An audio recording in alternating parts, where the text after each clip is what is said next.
Today we are quite literally becoming witnesses to a complete disregard for the rule of law in the Caribbean Sea, where it seems long-forgotten practices of the unlawful seizure of assets that rightfully belong to other parties are being revived, specifically piracy, corporate raiding, and outright banditry.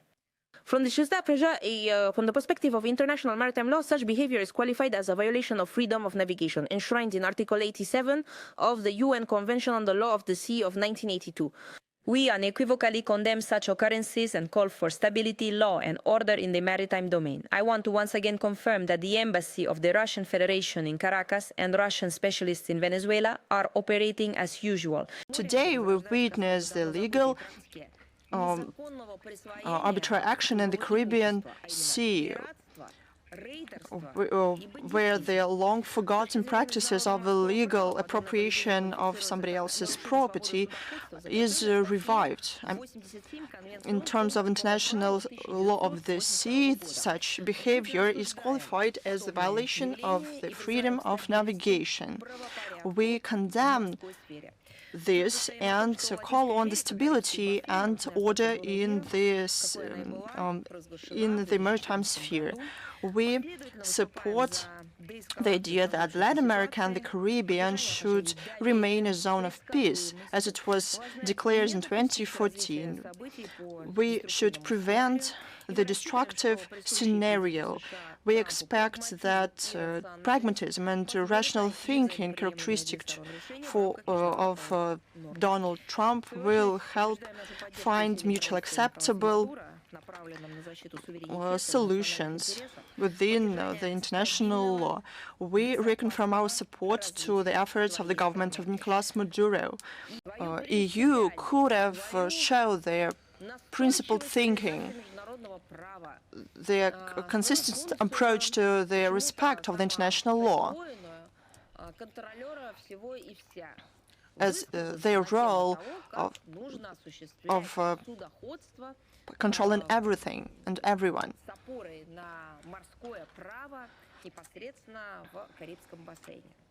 That's what they could have done in the Caribbean Sea. Indeed, on December 15th, the EU adopted yet another declaration that is called making full use of the international law of the sea framework relating to threats from the shadow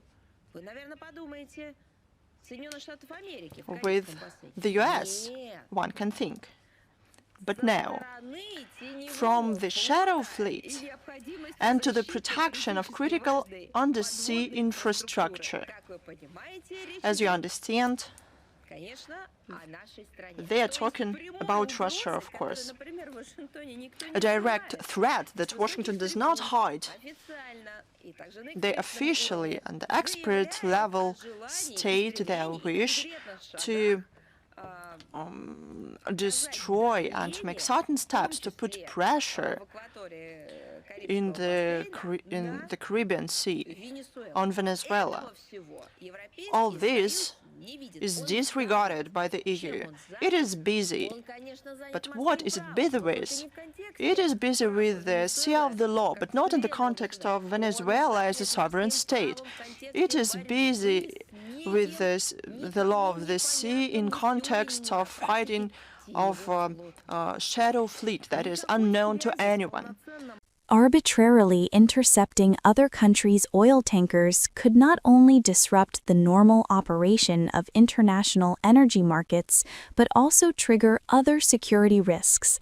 It is normal, legal, and reasonable for Venezuela to conduct economic and trade cooperation with other countries within the framework of international laws, and these rights should be respected and supported. China is pushing back hard against what it calls U.S. overreach on the high seas. China's Ministry of Commerce accused Washington of abusing unilateral sanctions and so-called long-arm jurisdiction after the United States ordered a blockade of sanctioned oil tankers entering and leaving Venezuela. Beijing warns the move risks destabilizing global energy markets and creating new security dangers as U.S. forces intercept tankers far from American shores.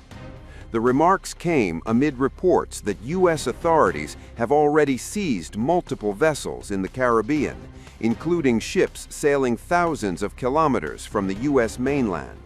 While Washington claims the tankers are linked to sanctions violations, and in some cases to Iran, oil industry sources say several of the seized ships were bound for China, tied to China-based traders, and carrying Venezuelan crude. One such vessel, the Bella 1, is still being pursued north of Venezuela, despite not appearing on U.S. sanctions lists. Others, including the Centuries and the Skipper, were seized while sailing toward Asia, actions critics say stretch American jurisdiction across international waters. China's Commerce Ministry says Venezuela's oil trade with other countries is legal, reasonable, and protected under international law, and insists those rights must be respected.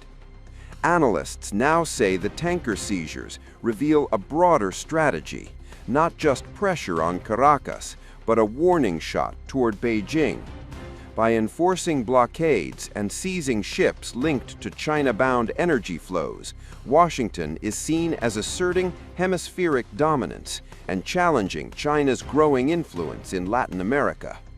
That message aligns with President Donald Trump's national security strategy and renewed references to the Monroe Doctrine, aimed at denying non-hemispheric powers control over strategic assets in the region.